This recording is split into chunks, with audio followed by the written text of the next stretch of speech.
that the environment has become more family friendly in terms of the military seeking to not transfer students in the middle of the school year and working with families.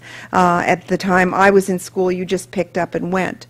But it wasn't all a negative story in terms of changing schools. Military students and military dependents, I believe, gain some skills that are the exact skills that you describe in your survey.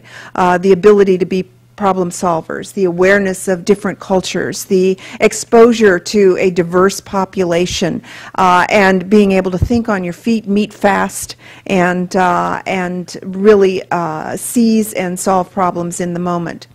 But what it does do for those children is you're always the new kid.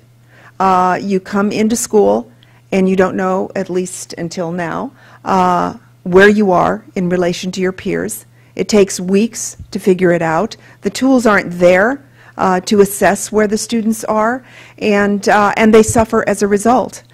Even if they are top students, still figuring out the lay of the land and having their teachers and the educators understand where they are in relation to their peers can be a daunting undertaking. And weeks are lost, months perhaps, as students are going through this transition.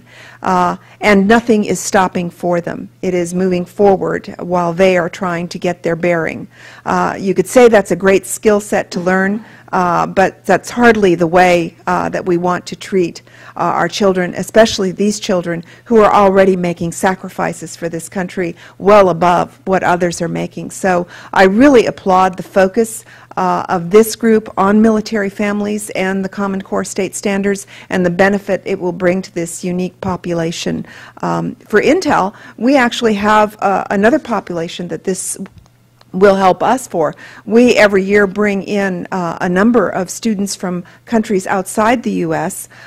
Who are the families of our workers in our sites outside the U.S. We have something called Copy Exactly in our manufacturing processes. So people come to the United States to learn how to do the manufacturing processes. They bring their families with them, and in any given year, the Beaverton School District in Oregon might get several hundred students from Israel or Ireland who have to also adjust to a whole new world and a whole new way of learning.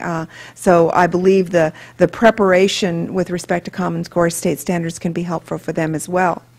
So I'd like to talk a little about Intel and our history with Common Core state standards. First, it doesn't surprise me that many of your executives are not aware of the Common Core state standards, but we have one executive or former executive in particular who was passionate